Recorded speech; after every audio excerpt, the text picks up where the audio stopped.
नमस्कार,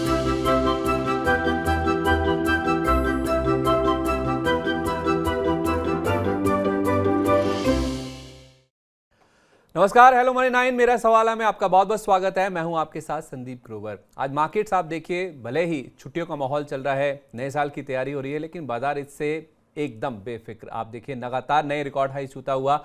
आज भी अगर आप देखेंगे तो निफ्टी ने 21,771 ये लेवल है जो कि रिकॉर्ड हाई के तौर पे छुआ है।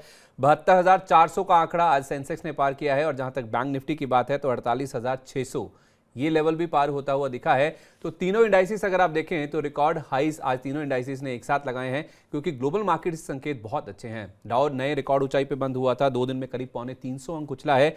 37,650 के ऊपर डाउ में आप देखें तो क्लोजिंग देखने को मिली थी। तो उसका जो इंपैक्ट है वो कहीं ना कहीं इंडियन मार्केट्स में भी साफ तौर पर देखने को मिल रहा है, क्योंकि एक तो वहां पे जो डॉलर इंडेक्स है उसमें कमजोरी देखने को मिल रही है, 5 महीने के निचले स्तर पर है, उसका इंपैक्ट है। और उसके साथ साथ आप देखिए वहां पे जो बॉन्ड यील्ड है वो अब 3.8% के आसपास पहुंच गई है। बॉन्ड यील्ड में गिरावट का साफ तौर पे यही इंडिकेशन है कि आगे ब्याज दरों में कमी हो सकती है, कटौती हो सकती है, गिरावट आ सकती है। तो उसे कहीं ना कहीं अब बाजार एंजॉय करते हुए नजर आ रहे हैं यूएस के, और उसी का इंपैक्ट आप देखिए दुनिया भर के मार्केट्स में देखने को मिल रहा है। और इंडियन मार्केट्स भी उससे क्यों अछूते रहे हैं, क्योंकि डॉलर में कमजोरी के बावजूद कच्चा तेल हल्का होता हुआ नजर आ रहा है। $80 के नीचे फिर से आप देखिए ब्रेंट क्रूड आता हुआ दिखा है। ये हमारे लिए बहुत अच्छी और राहत की बात है। वैसे भी हमारे आंकड़े काफ़ी अच्छे आ रहे हैं, चाहे आप जीडीपी की बात करें, सीएडी का आंकड़ा जो अभी हाल में आया था, और बाकी सब आंकड़े काफ़ी मजबूत नजर आ रहे हैं, जिस वजह से लगातार रिकॉर्ड हाइस इंडियन मार्केट्स में भी देखने को मिल रहे हैं। सेंसेक्स का चार्ट आपके सामने लाने की कोशिश करेंगे।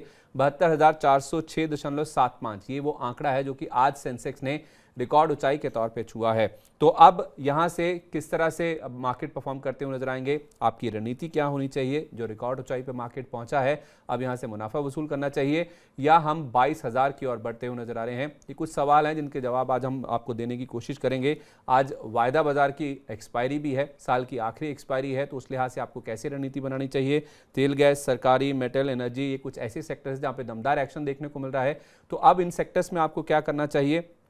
तो कच्चे तेल की गिरावट का क्या मतलब है हमारे बाजार के लिए, हमारी इकोनॉमी के लिए? और उसके साथ साथ कुछ वायदा बाजार के स्टॉक्स हैं, जैसे डेल्टा कॉप है, वो वायदा बाजार से बाहर हो रहा है। इंडियन हाउसिंग फाइनेंस का आज वायदा बाजार में आखिरी दिन है। तो इन शेयरों में आपकी क्या रणनीति होनी चाहिए? और उसके साथ साथ आपके जो सवालों के जवाब है वो भी हम देने की कोशिश करेंगे। और जो सारे सवाल हैं जो आपके जिनके जवाब दिए जाएंगे वो देंगे हमारे एक्सपर्ट, जो कि आज हमारे साथ जुड़ रहे हैं। कोलकाता से मार्केट एक्सपर्ट हैं संतोष कुमार सिंह जी। सर बहुत बहुत स्वागत है आपका। पहले तो मार्केट्स पे ही आपसे बातचीत करना चाहूँगा, फिर हम अपने जो दर्शक हैं उनके सवालों की ओर बढ़ेंगे। मैं ये जानना चाह रहा हूँ सर कि क्या ये जो तेज़ी है केवल ग्लोबल मार्केट से ड्रिवन है, या हमारे खुद के जो फैक्टर्स हैं, जैसे कच्चा तेल हुआ, हमारे जो जीडीपी के आंकड़े हैं, या सीएडी का जो आंकड़ा आया था, वो अपने आप में ये मजबूती दिखा रहे हैं कि आगे भी ये जो रैली है वो सस्टेन करेगी और हम 22,000 की भी तैयारी कर सकते हैं? 22,000 बहुत दूर नहीं है Sandeep ji. Thank you for having me on your show. सबसे बड़ी चीज़ आप देखें कि बहुत सारी चीज़ों का डेवलपमेंट लास्ट के 1-2 महीने के अंदर हुआ है, जिसमें कि जो मुख्यतः बातें रही हैं कि एफआईआई ने थोड़ा स्टैंड चेंज किया है। आप देखें कि चाइना से पैसे वहाँ से कुछ निकल रहे हैं, ऐसा लग रहा है कि क्योंकि ग्रोथ प्रोस्पेक्ट्स इंडिया में काफ़ी ज़्यादा है। दूसरा, जो चुनाव के नतीजे आए तो उसमें ऐसा लग रहा है लोगों को, या जो जितने भी बड़े इकोनॉमिस्ट हैं, ऐसा लग रहा है उनको कि शायद जो पॉलिसी जो पैरालिसिस नहीं होगी, क्योंकि continuation of the same central government की रहेगी आने वाले चुनाव में। तो ये तमाम चीज़ों के कारण मार्केट थोड़ा बुओयंट हो चुका है, और जो गश ऑफ फ्लो है वो भी एक कहीं ना कहीं से लिक्विडिटी जिसे हम कहते हैं वो है जिम्मेदार। लेकिन इन स्तरों पे थोड़ा सावधान रहना जरूरी इसलिए भी है क्योंकि हम धीरे धीरे, अब अगर आप देखें प्राइस टू अर्निंग मल्टीपल्स अगर इंडेक्स पे देखें तो 23 के ऊपर जा चुका है, जो कि धीरे धीरे अब हम महंगे होते जा रहे हैं। सब बाजार सस्ता नहीं है, लेकिन ग्रोथ प्रोस्पेक्ट्स भी है। तो हो सकता है कि मोमेंटम ये जो आप देख रहे हैं वो 21,960-70 तक जा सकता है। अगर उसके ऊपर सस्टेन करता है फर्दर 2,600, अब आप समझ लीजिए 21,600 में कहूँ, 21,600 ये काफी इंपॉर्टेंट अब बेस की तरह काम करेगा कि उसके नीचे मार्केट फिसलता है तो गिरने की संभावना बढ़ती है। क्योंकि विक्स भी अगर आप देखें संदीप जी तो मई महीने के बाद में 2023 मई के बाद सबसे ऊंचाई पर है, तकरीबन 16 के आसपास विक्स ट्रेड कर रहा है। इसका मतलब है कि रिस्क ऑफ मार्केट में ज़्यादा होने की संभावना हो सकती है। ऑप्शन मार्केट इस चीज़ को दर्शा रहा है। तो मुझे लग रहा है कि आपको जरूर क्योंकि लास्ट मोमेंटम या लास्ट लेग ऑफ रैलीज में आपको मोमेंटम काफ़ी स्ट्रांग मिलता है, वो वहाँ पर पार्टिसिपेट करें। लेकिन at the same time risk जो है वो ध्यान रखें, क्योंकि विक्स काफ़ी हाई है और 21,600 को अपना स्टॉप बनाकर मार्केट में बने रह सकते हैं। ठीक है, तो 21,600 ये एक बहुत ही मजबूत सपोर्ट है। इस लेवल को ज़रूर ध्यान में रखना होगा, क्योंकि जिस तरह से बाज़ार काफ़ी तेज़ चाल चली है बाज़ार ने, उसके बाद जो वैल्यूएशंस है उसको लेकर थोड़ी सी चिंता पैदा होने लगी। क्योंकि मई के बाद अगर आप कह रहे हैं तो इसका मतलब ये हुआ कि 7 महीने की ऊंचाई पर आपका विक्स आ गया है। विक्स ऊपर आने का मतलब ये है कि मार्केट में जो रिस्क है वो भी कहीं ना कहीं बढ़ता हुआ नजर आ रहा है, जो कि विक्स से साफ तौर पर यही इंडिकेट होता भी है। तो उस लिहाज से थोड़ा सा कॉशियस रहने की ज़रूरत है बाज़ार की, जहाँ तक बात है, क्योंकि वैल्यूएशन जो है वो कहीं ना कहीं थोड़े से महंगे होते हुए नजर आ रहे हैं। अब बढ़ते हैं सवाल जवाब के सिलसिले की ओर। पहले आपको बता देते हैं कि अगर आपके पास भी कोई सवाल है तो कैसे हमारे साथ जुड़ना है, कैसे अपने सवाल हम तक पहुंचाने हैं।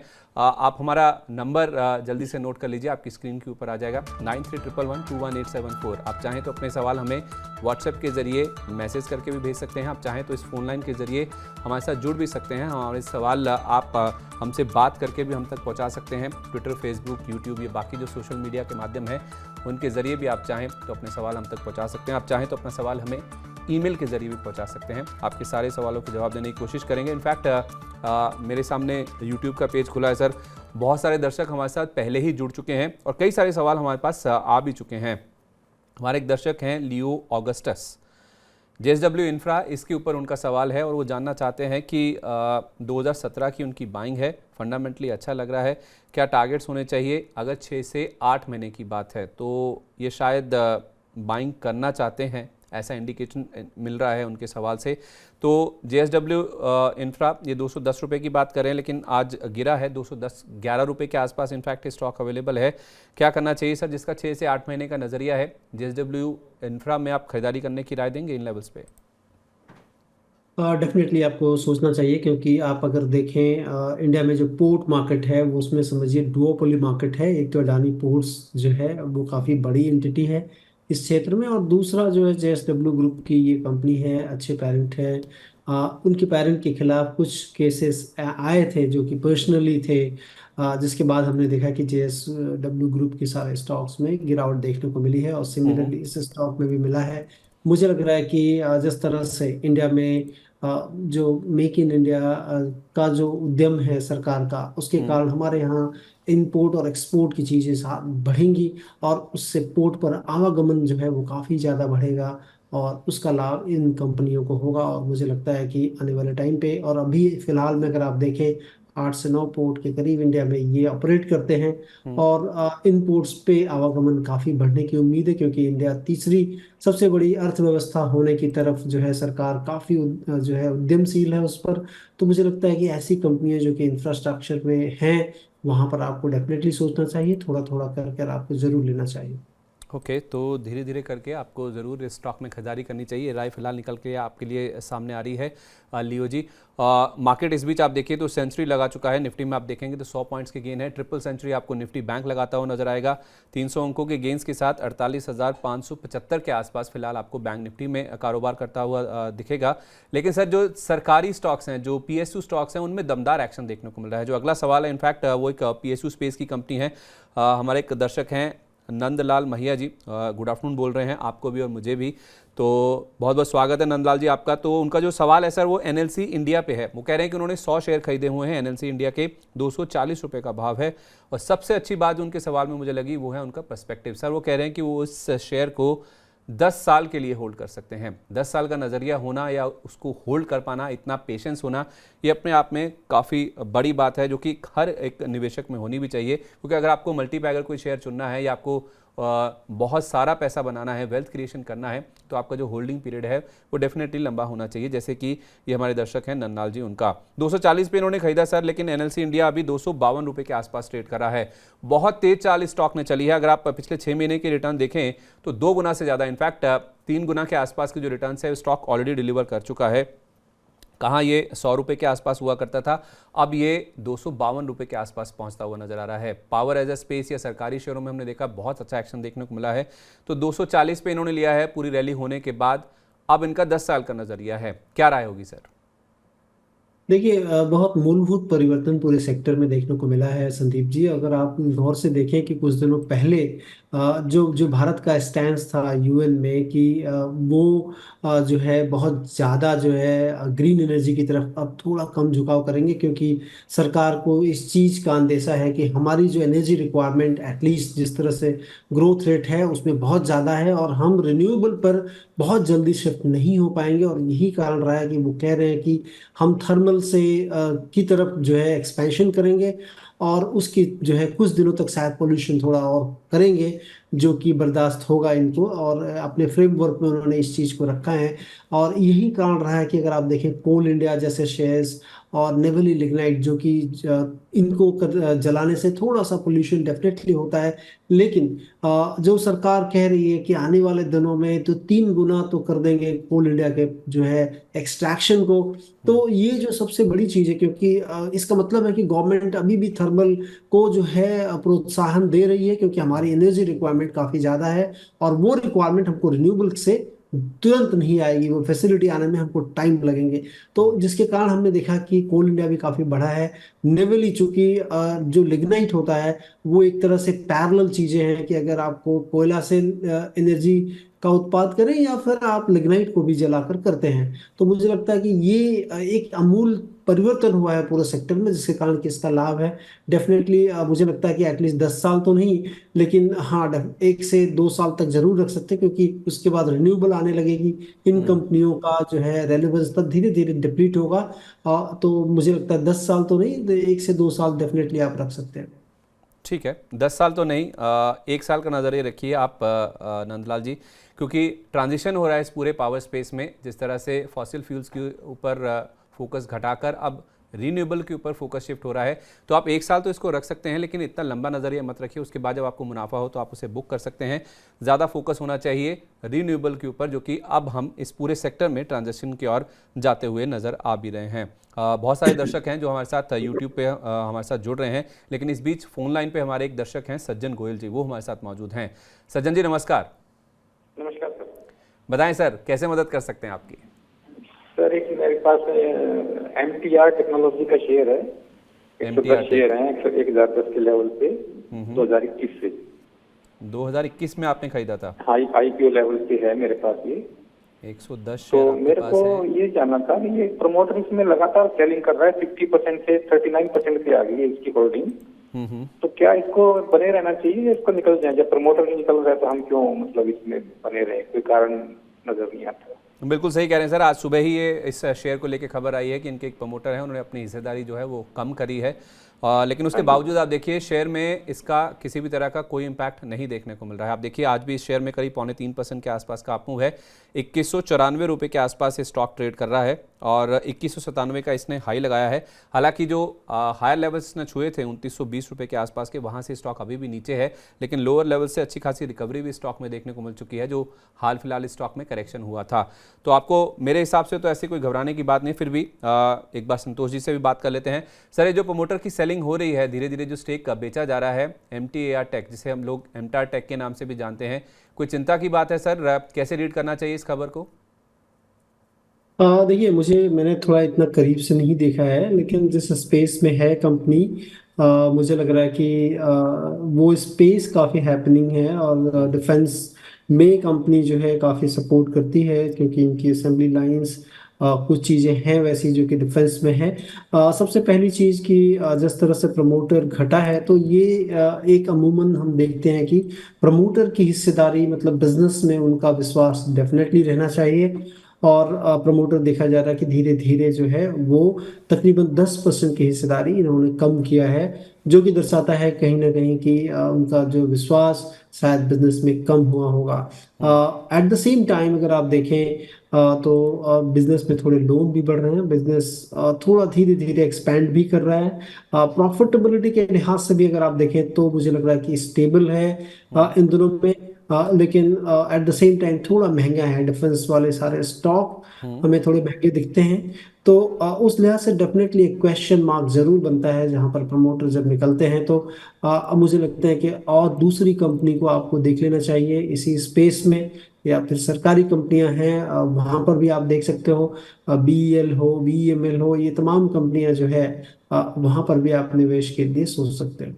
वैसे भी सर इनको अच्छा खासा मुनाफा हो रहा है, क्योंकि 1010 रुपये पे इन्होंने लिया था एक साल पहले, और अब ये शेयर 2200 रुपये के आसपास है। तो 1200 रुपये के आसपास ऑलमोस्ट एक शेयर पे बना रहे हैं, और 110 शेयर इनके पास ऑलरेडी हैं। तो क्या बेच दे पूरे शेयर?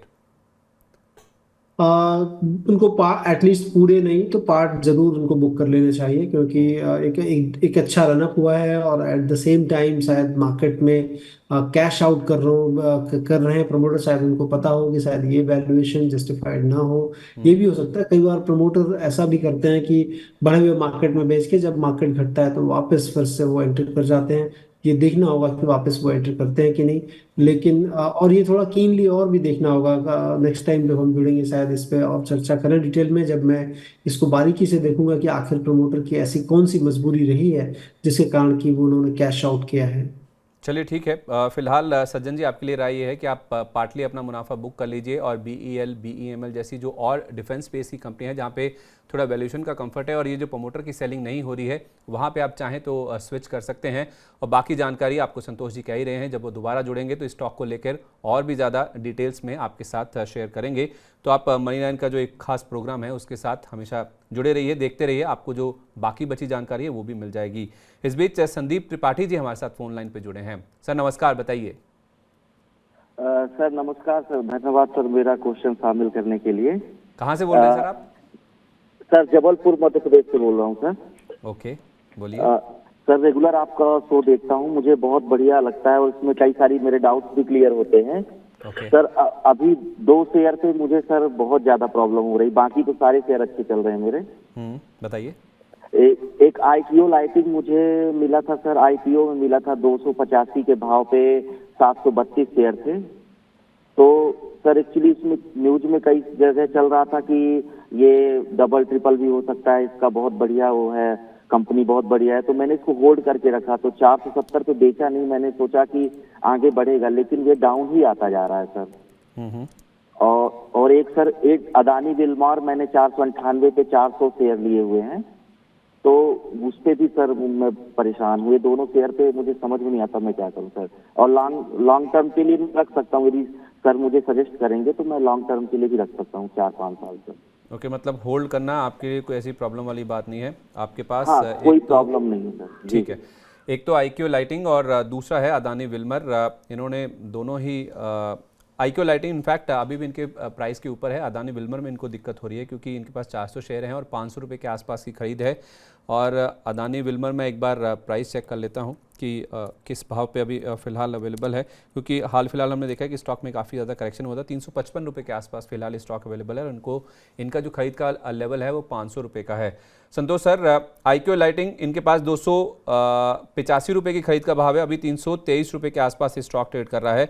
बाजार में हम देख रहे हैं कि रिकॉर्ड हाइज लग रहे हैं, अच्छे खासा रिटर्न इस साल अगर हम देखें तो 20% के आसपास का रिटर्न तो निफ्टी ने ही डिलीवर किया है, लेकिन ये स्टॉक 6 महीने में 28% के आसपास करेक्ट हो चुका है। जाहिर सी बात है 125 रुपये का जो फॉल आया है 450 रुपये से गिरते गिरते अब ये 325 रुपये पे आ गया, तो किसी के लिए भी दिक्कत की बात होगी। तो पूरा जो मुनाफा है ऑलमोस्ट इनका वाइप आउट होता हुआ दिखा है। अब क्या करना है IQ लाइटिंग पे, फिर हम अदानी विल्मर की बात करते हैं। देखिए 780 शेयर मुझे नहीं लगता कि IPO में मिला होगा। ये शायद बाद में इन्होंने लिया है उस भाव से। शायद निचले स्तरों पर जब आया था तब शायद इन्होंने लिया होगा। दूसरी चीज़ कि जिस स्पेस में है थोड़ा क्राउडेड हो गया है। LED लाइटिंग बनाती है कंपनी और थोड़ा क्राउडेड है, लेकिन एक चीज़ मैं देख पा रहा हूँ कि कंपनी बराबर जो है वो ऑपरेटिंग प्रॉफिट मार्जिन काफ़ी अच्छा निकाल रही है। इसका मतलब है कि कंपनी शायद में के दमखम है जो कि आगे कुछ कर सकता है। बैलेंस शीट को अगर देखें तो वहाँ मुझे लग रहा है कि कंपनी के बैलेंस शीट में धीरे धीरे एसेट साइज बढ़ती जा रही है। इसका मतलब है कि कंपनी ग्रोथ एसेट में पैसे लगा रही है। CWIP भी खड़ा है, इसका मतलब कि और भी ग्रोथ एसेट जुड़ने वाली हैं। तो मुझे लगता है कि IPO जो है आपको होल्ड करना चाहिए। और आने वाले दिनों में शायद और भी अच्छा मुनाफा हो सकता है। दूसरी बात, जहाँ तक अडानी वेलमर की बात है, देखिए कंपनी जो फॉर्चून ब्रांड है, कंपनी का सब बहुत बड़ा स्ट्रॉन्ग ब्रांड है। अगर आप कंज्यूमर में बात कर ले, एफएमसीजी के बहुत स्ट्रॉन्ग ब्रांड हैं। अगर स्पेस में जो भी ईटेबल स्पेस अगर आप देखें, वहाँ पर काफ़ी बड़ा चंक है इनका। लेकिन दूसरी तरफ आपको ये ध्यान रखना चाहिए कि इसमें अडानी इस बिजनेस से निकलने के बाद वो लगातार लास्ट के 2-3 महीने से कर रहे हैं कि वो इस बिजनेस से निकलेंगे। और यही कारण रहा है कि अडानी के सारे शेयर्स अगर आप देखें, जो हिंडनबर्ग की रिपोर्ट आई थी उसके बाद धीरे धीरे सारे स्टॉक रिकवर हुए, ये स्टॉक रिकवर नहीं हो पा रहा है। मुझे लग रहा है। और इसमें कल एक खबर आई थी कि बाबा रामदेव, मतलब जो पतंजलि, जो इनकी जो उनका कंपनी है, वो शायद इस स्पेस को लेने की बात कर रहे हैं। और अडानी विल्मर को अगर लेते हैं तो उनके पास एक बहुत बड़ा चंक हो सकता है। और कहने की कंज्यूमेबल जो भी स्पेस है उसमें एक बड़ी पाई बाबा रामदेव का हो जाएगा। तो उस लिहाज से ये थोड़ा पॉजिटिव भी है, कुछ नेगेटिव भी है। और लेकिन शेयर थोड़ा महंगा है डेफिनेटली। तो मुझे लगता है कि आप होल्ड करें, थोड़ा डेवलपमेंट पे ध्यान रखें कि आखिर अगर बाबा रामदेव लेते हैं इसको तो मुझे लगता है कि काफ़ी अच्छा हो जाएगा। तो आप कह रहे हैं कि आईक्यू लाइटिंग को भी होल्ड करें और अदानी विल्मर को भी होल्ड करें। जी हाँ।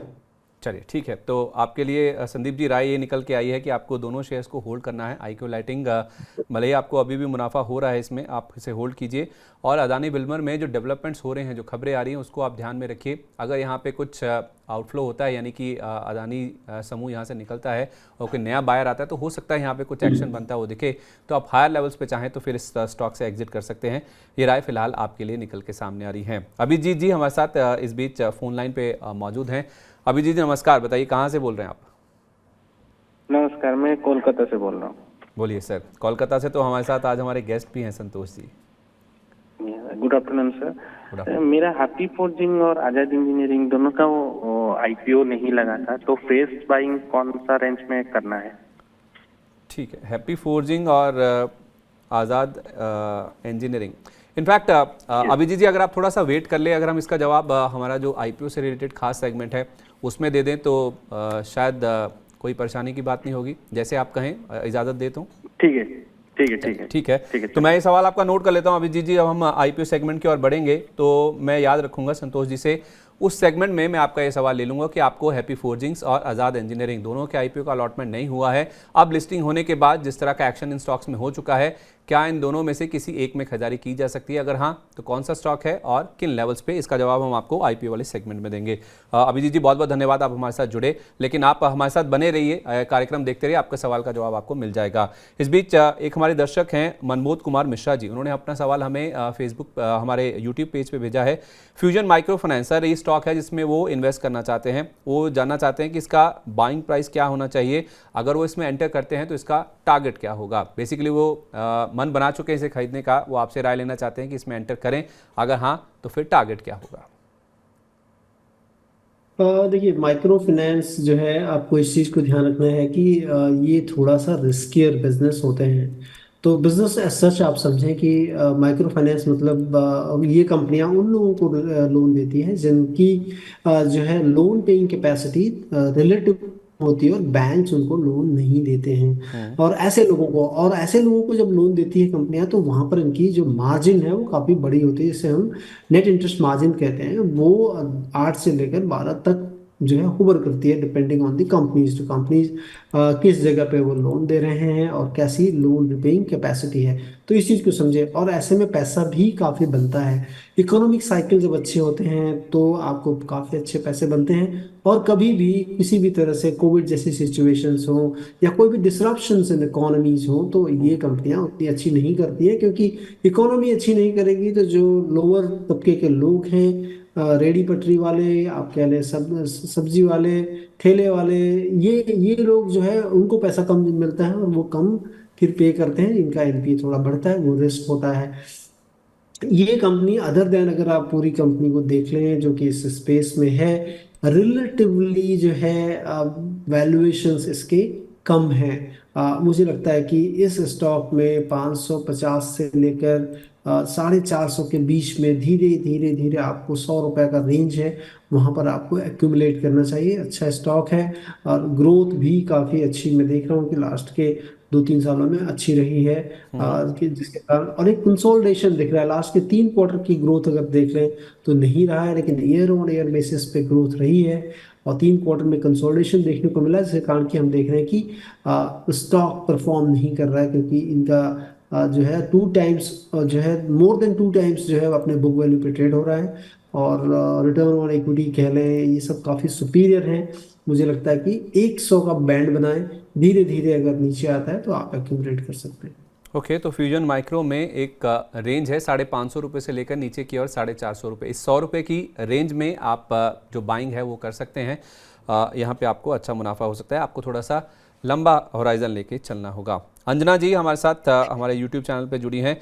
IRFC को लेकर इनका सवाल है सर, वो पूछना चाहती हैं कि क्या IRFC में इन लेवल्स पे एंट्री की जानी चाहिए। वैसे उन्होंने ये भी बताया कि उनके पास पहले से 100 शेयर हैं, 69.70 रुपये ये उनका एंट्री प्राइस था, और वो जानना चाहती हैं कि अब अगर मैं खरीदती हूँ तो मुझे 5 साल के लिए होल्ड करना है। तो IRFC में हाल में 100 रुपये का लेवल भी पार हुआ था, अभी 97 रुपये के आसपास से स्टॉक ट्रेड कर रहा है।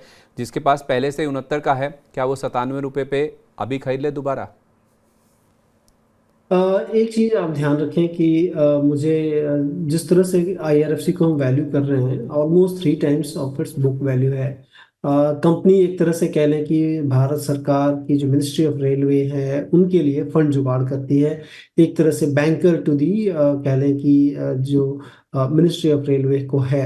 और कोई भी ओनस नहीं लेती है, जैसे कि कोई भी NPA तो होता नहीं, चूंकि सरकार की कंपनी है तो सारा ओनस मिनिस्ट्री ऑफ रेलवेज का है। ये फंड जुगाड़ करते हैं और उस पर इनको स्प्रेड थोड़ा सा मिलता है।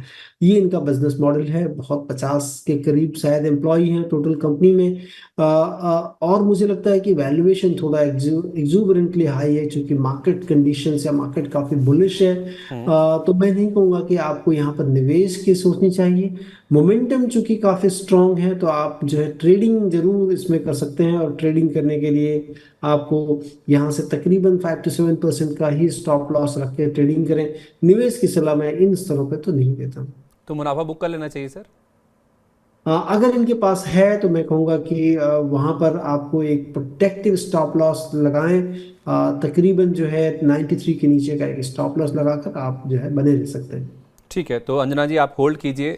97 रुपये के आसपास है, आप 93 रुपये का स्टॉप लॉस लगा के इस स्टॉक को होल्ड कर सकते हैं। अगर 93 के नीचे जाए तो फिर आप अपना मुनाफा बुक करके इसमें निकल जाएं। निवेश नहीं करना है, ट्रेडिंग आप चाहें तो इसमें स्टॉप लॉस लगा के जरूर कर सकती हैं। इस बीच दीपेश हीरानंदानी जी है हमारे साथ फ़ोन लाइन पे, काफ़ी देर से इंतजार कर रहे हैं। दीपेश जी माफ़ी चाहता हूँ, आपको होल्ड पे रखा हमने। नमस्कार, बताइए कैसे मदद कर सकते हैं आपकी? हाँ, मेरे पास इंडिया बुल आउटपुट के 500 ट्रेड्स हैं एट द रेट 197 परचेज।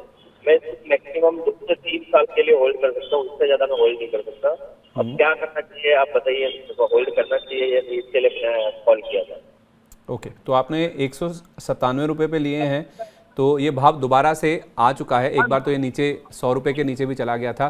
क्या आपने वो समय देखा है क्या इस स्टॉक का? नहीं, मैंने नहीं देखा। मैंने अभी रिसेंटली जो 20 दिसंबर को गिरावट हुई थी उसी में ही ये परचेज किया। अच्छा, आपने रिसेंटली लिए हैं, तो 197 पे आपने लिए हैं। 215-216 रुपये के आसपास से स्टॉक जब मैंने लास्ट देखा था तब ये ट्रेड करा था। किस व्यू के साथ आपने लिए हैं दीपेश जी? देखो, एक्चुअली किसी फ्रेंड के सजेशन के हिसाब से मैंने लिए थे।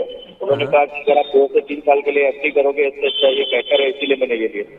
2 से 3 साल का नज़रिया है सर। एक और NBFC स्पेस की कंपनी है, इनफैक्ट ये हाउसिंग लोन पे ज़्यादा करके फोकस करते हैं।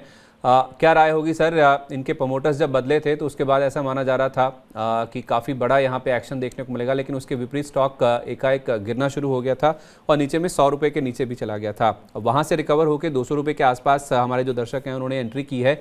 क्या राय होगी सर? उसके तो ऊपर ही है 10-15 रुपये, लेकिन क्या कोई बड़ी तेज़ी आपको बनती हुई नज़र आ रही है इस कंपनी में, फंडामेंटली भी और टेक्निकली भी? देखिए, ओपनिंग नोट में आपने एक चीज़ कही थी कि ये स्टॉक जो है FNO से बाहर जा रहा है, इस मंथ लास्ट है इसका। लास्ट डे तो FNO, हाँ, FNO में मतलब कि वहाँ पर शॉर्टिंग अपॉर्चुनिटी रहती है काफ़ी। दूसरी तरफ हम देखते हैं कि फंडामेंटल किस तरह से स्टॉक कर रहा है, और आपने जैसा बताया कि प्रमोटर चेंज होने के बाद ऐसा लग रहा था कि काफ़ी अच्छा करेगी, लेकिन कंपनी के पास कुछ लेगेसी इश्यूज थे, जिसमें कि कंपनी लोन अगेंस्ट प्रॉपर्टीज़ पर काफ़ी बड़ा फोकस था। उस चीज़ को काफ़ी कट डाउन किया गया है, और मैं देख पा रहा हूँ कि कंपनी ने एटलीस्ट जो है 2021 के बाद से देखें तो पूरा फ्लैट रहा है इनके मुनाफे। तकरीबन 1200 करोड़ 1100 करोड़ ये हर साल के मुनाफे रहे हैं और ग्रोथ नहीं देखने को मिली है। तो और जो ट्रेड हो रहा है कंपनी के, अगर मैं देखूं कि इनका जो करंट मार्केट प्राइस है इनकी बुक वैल्यू से काफ़ी डीप डिस्काउंट पे मिल रहा है। इसका मतलब है कि स्कोप बहुत बड़ा हो सकता है, even stock can go doubler. बस केवल इसमें लोन ग्रोथ जब चालू होगी, जैसे ही मैनेजमेंट उधर की तरफ होता है तब एक जरूर, क्योंकि काफ़ी deep discount to its value company के स्टॉक ट्रेड हो रहे हैं। आरओई के हिसाब से भी अगर देखें तो काफ़ी कमजोर है इन दिनों, क्योंकि अब वो सारी लेगेसीज के इशू खत्म कर रही है कंपनी। 6.6% के करीब रिटर्न ऑन इक्विटी है। जैसे ही 10 के ऊपर की रिटर्न ऑन इक्विटी आती है, मतलब आप एटलीस्ट जो है नॉर्मल मार्केट में जो इंटरेस्ट रेट है उससे अगर आप ऊपर छोड़ते हो, हमारे इक्विटी होल्डर को रिटर्न छोड़ते हो, तो that is taken as a positive. और डीप डिस्काउंट है तो इन चीज़ों का ध्यान रखना होगा। थोड़ी लंबी अवधि के लिए आपको होल्ड करना पड़ेगा। डबलर तो डेफिनेटली अगर लगता है कि कोई भी क्लिक अगर इसमें आता है तो स्टॉक हो सकता है। डबलर मतलब 400 रुपये का टारगेट आप दे रहे हैं? हो सकता है, मतलब संभावनाएं काफ़ी हैं इसमें होने की, अगर थोड़ा सा भी सुधार इसके नंबर्स में देखने को मिलता है। कि किसी भी क्वार्टर में अगर आप देखें संदीप जी, नंबर्स अगर ठीक होगा मार्केट हाथों हाथ लेगा, और उसी क्वार्टर में ही अगर आप देखें तो काफ़ी अच्छी बढ़त देखने को मिल सकती है। अगर मुझे सही याद है सर, कुछ एक बड़े फंड की ओर से यहाँ पे एंट्री हुई भी है, अगर शायद वैनगार्ड का नाम था शायद, जिन्होंने इसमें एंट्री करी है, अच्छा खासा स्टेक उन्होंने लिया भी है। तो वही हिसाब से दीपेश जी, आपने स्टॉक तो काफ़ी अच्छा चुना है, एंट्री भी आपकी सही लेवल पे हुई है। आप थोड़ा सा होल्ड करें, और कंपनी अगर नंबर्स डिलीवर कर देती है, नतीजे अगर अच्छे आते हैं, तो स्टॉक डबलर भी हो सकता है। यानी कि आप थोड़ा सा होल्ड करेंगे लंबी अवधि के नज़रिए से, तो इसमें 400 रुपये तक के टारगेट भी आ सकते हैं। तो बेस्ट ऑफ लक, आप होल्ड कीजिए, आपने अच्छा शेयर चुना है, ऐसा हमारे एक्सपर्ट आपको राय दे रहे हैं। इस बीच एक हमारे दर्शक हैं प्रभाकर जनरल स्टडीज़ के नाम से, उन्होंने अपना पेज बनाया है, प्रखर जनरल स्टडीज़ के नाम से, माफ़ कीजिएगा। वो कह रहे हैं कि आपका प्रोग्राम हमारे लिए बहुत हेल्पफुल है, बहुत कुछ सीखने को मिलता है। तो मैं विपुल जी के बिहाफ से जो आपके लिए ये कार्यक्रम लेके आते हैं और हमारे जो एक्सपर्ट्स हमारे साथ जुड़ते हैं, उनके बिहाफ पे प्रखर जी आपका बहुत बहुत धन्यवाद करता हूँ। उनके पास सर 300 शेयर हैं नितिन स्पिनर्स के, और 344 रुपये उनका एंट्री प्राइस है। तो नितिन स्पिनर सर एक टेक्सटाइल स्पेस की कंपनी है जिसमें उन्होंने एंट्री करी है, और ये जानना चाहते हैं कि अब मैं इसमें क्या करूं। 333 रुपये का भाव है, और इनकी जो एंट्री है वो 344 रुपये की, यानी कि जिस लेवल पे इन्होंने लिया है उन्हीं के आसपास ही ये ट्रेड कर रहा है शेयर। 300 शेयरों की क्वांटिटी है, क्या राय होगी सर? मुझे लगता है कि मैंने आपके चैनल पे कई बार रिकमेंड भी किया है इसको। हम लोग के पोर्टफोलियो में स्टॉक है 250 रुपये के आसपास हमने रिकमेंड किया था, 300 के आसपास रिकमेंड किया।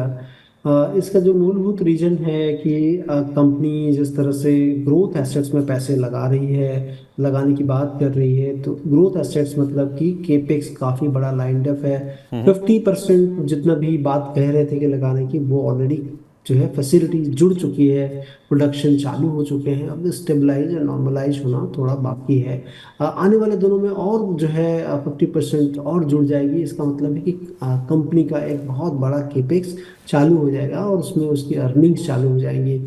पिछले साल 1.5 साल से जितने भी स्पिनर्स हैं उनके दिन अच्छे नहीं रहे, क्योंकि कभी इंटरनेशनल प्राइस सपोर्ट नहीं करता था, तो कभी डोमेस्टिक प्राइसेस कॉटन के काफ़ी बढ़ गए थे, ये कारण रहे हैं। लेकिन मुझे लगता है कि बाहर के देशों में भी अब जिस तरह से इंटरेस्ट रेट के संकेत आ रहे हैं, तो और वहाँ पर भी जो है जीडीपी अच्छी होने की बात की जा रही है, उसका काफ़ी लाभ जो है इन सारे स्पिनर्स और टेक्सटाइल इंडस्ट्री को होने वाला है। मुझे लगता है कि आपको होल्ड करना चाहिए, और कोई सब्सटैंशियल डिस्काउंट मिलता है करंट मार्केट प्राइस से तो वहाँ पर ऐड भी करने की सोच सकते हैं। ओके, तो होल्ड कीजिए। प्रखर जी, आपके लिए राय ये है, अच्छा शेयर आपने चुना है, कैपेक्स कर रही है कंपनी, यानी कि ग्रोथ कर रही है, क्षमता विस्तार कर रही है, तो उसका फ़ायदा आने वाले समय में मिलेगा। आप होल्ड कीजिए। अगर आपको नीचे में मिलता है, 15 से 20% गिरावट भी होती है, तो उस केस में आप चाहें तो और भी ऐड कर सकते हैं। हालांकि अच्छी खासी क्वांटिटी आपके पास ऑलरेडी है, अगर आपको फाइनेंसिस अलाउ करते हैं तो आप इसमें और भी एडिशन कर सकते हैं, और भी शेयरों में खरीदारी करके चल सकते हैं। मुकेश राय जी हमारे साथ फ़ोन लाइन पे अब जुड़ गए हैं। मुकेश जी, स्वागत है आपका, नमस्कार, बताइए। जी थैंक यू सर। पहले तो आपको धन्यवाद करना चाहता हूँ इस शो के लिए, मुझे बहुत पसंद आता है। मैंने कुछ ही समय पहले स्टार्ट किया देखना, और वन ऑफ द फेवरेट है मेरा। बहुत बहुत धन्यवाद सर। आपके जैसे लोग ही हैं जिस वजह से हम इतनी जल्दी से इतनी तेज़ी से ग्रो कर पा रहे हैं और बहुत सारे दर्शक अब हमारे साथ जुड़ने भी लगे हैं। और शो शुरू होने से पहले ही हम देखते हैं कि बहुत सारे जो सवाल है हमारे यूट्यूब पेज पे और बाकी इंस्टाग्राम पेज पे आने लगते हैं। तो आपका प्यार है सर, बहुत बहुत धन्यवाद आपका। इसी तरह से आप देखते रहिए, अपना प्यार हमें बरसाते रहिए। आज हम कैसे आपकी मदद कर सकते हैं सर, बताइए, दुविधा क्या है? जी सर, एक्चुअली मैंने जेपी पावर का किसी के टिप पे लिया है, 2600 शेयर ले लिया है मैंने 14 रुपए के भाव में। ठीक है, तो मैं कब तक होल्ड करने के लिए सोच सकता हूँ, कब तक मैं रखूँ इसको? सर मैं एक ही सवाल आपसे पूछूंगा मेरी तरफ से भी, आपने किसके कहने पे लिया था? कोई रिसर्च करी थी या किसी के कहने पे लिया? हाँ नहीं, किसी कोई एक्सपर्ट है उनके कहने पे ही लिया था। अच्छा, तो फिर एक सवाल और है कि उन्होंने कोई स्टॉप लॉस भी बताया होगा आपको? नहीं, वो उनका, मैंने उनसे हेल्प ही मांगा था तो उन्होंने बताया कि लेके होल्ड करके रखो। अच्छा, चलिए ठीक है सर। फिर भी संतोष जी से तो मैं आपको राय दिलवाता ही हूँ, लेकिन एक चीज़ ध्यान रखिए, जब भी आप कोई शेयर खरीदते हैं स्टॉप लॉस जरूर डिसाइड कर लीजिए। अगर आपको ये नहीं पता होता कि आप कितना ऊपर बेचेंगे, यानी कि आपका एपेटाइट कितना है, कहाँ पे जाके आप बेचने वाले हैं, मुनाफा बुक करने वाले हैं, इतना एपेटाइट जरूर फिक्स कीजिए कि आप घाटा कितना ले सकते हैं, नुकसान कितना उठा सकते हैं, तभी आप इस तरह के शेयरों में निवेश कीजिए। बाकी आपको संतोष जी राय देते हैं। संतोष सर, 14 रुपये पे एंट्री की है, 2600 क्वांटिटी है, 13.5 रुपये के आसपास शेयर है। जेपी पावर में क्या राय होगी? बहुत तेज चला है ये पिछले कुछ दिनों में। देखिए, मैं बहुत कम देखता हूँ ऐसे शेयर्स को, और जेपी पावर जैसे शेयर्स को डेफिनेटली, क्योंकि सबसे बड़ी चीज़ है इसमें संदीप जी की इसका इक्विटी बेस अगर आप देखेंगे, इट्स स्वेल लाइक, मतलब जैसे कहते हैं ना, हाथी को कितनी तेज दौड़ेगा, वो वाली चीज़ होती है कि 6,853 जो है करोड़ का इक्विटी कैपिटल है कंपनी के पास। तो इसका मतलब है कि तकरीबन जो है इसमें अगर आप देख लें 600 करोड़ के ज़्यादा की इक्विटी है कंपनी में। अब जो है, और बैलेंस शीट पे अगर आप देखें, लोन तकरीबन 4,400 करोड़ है, और कमाई के रूप में अगर आप देखेंगे कि कितनी कमाई हुई है लास्ट ईयर, तो 55 करोड़ रुपए की कमाई हुई है, और टीटीएम बेसिस पे कंपनी को नुकसान है, क्योंकि दिसंबर क्वार्टर लास्ट ईयर और मार्च क्वार्टर में नुकसान था जिसका खामियाजा कंपनी को भुगतना पड़ा। लेकिन धीरे धीरे ऑपरेटिंग प्रॉफिट में गेन हो रहा है, पहले अगर प्रीवियसली हम देखें उससे तो काम कर रही है कंपनी। लेकिन अगर ईपीएस, अर्निंग पर शेयर में देखें तो कितना है, लास्ट क्वार्टर 10 पैसे की अर्निंग पर शेयर है, जिसके लिहाज से लगता है कि कंपनी जो है बहुत बड़ा हरकुलियन टास्क करना पड़ेगा। जैसे बैंकिंग में हम यस बैंक को देखते हैं, उस तरह से, क्योंकि यस बैंक को जब रिजॉल्व किया गया तो उसकी इक्विटी बेस को बढ़ा दिया गया। सिमिलरली इन सारे कंपनियों को जब इनकी बैलेंस शीट को रिजॉल्व किया, क्योंकि इनके पास बहुत बड़े डेट थे, उसको जब जैसे ही रिजॉल्व किया जाता है, डेट को इक्विटी में कन्वर्ट किया जाता है और इक्विटी के बेस बढ़ जाते हैं। तो ये दिक्कत रही है इस जो है पूरे सेक्टर में। अगर आप देखें जेपी पावर की जहाँ तक बात है, मुझे लगता है कि आप अगर होल्ड करें, चूंकि मार्केट काफ़ी मोमेंटम में है, 13 रुपये का नीचे का एक प्रोटेक्टिव स्टॉप लॉस जरूर बना लें, और कहीं भी मुनाफा मिलता है तो आपको निकलना चाहिए, क्योंकि बहुत ज़्यादा उम्मीद करना शायद जो है वो बेमानी होगी। ठीक है, तो देखिए मुकेश जी, आपके लिए पहली राय तो यही आ रही है कि कहाँ निकलना है वो बाद में बताया गया, पहले आपको एक स्टॉप लॉस का लेवल बताया गया है। 13 रुपये का लेवल आप जल्दी से नोट कर लीजिए, कागज़ पेन उठा लीजिए या अपने फ़ोन में कहीं नोट कर लीजिए। 13 रुपये के नीचे जब ये स्टॉक चला जाए तो आपको इससे निकल जाना चाहिए। ये तो हो गई आपके नुकसान की बात, और जैसे ही ये आपके प्राइस के ऊपर आता है तो आपको इससे निकलने की कोशिश करनी चाहिए। कोई भी बाउंस आता है, कोई उछाल आता है तो स्टॉक से आप निकल जाइए। कोई बहुत बड़ा गेन यहाँ से आ जाएगा उसकी उम्मीद यहाँ पे ना के बराबर नज़र आती है, ऐसे हमारे एक्सपर्ट्स बता रहे हैं। तो ये राय फिलहाल आपके लिए निकल के सामने आ रही है।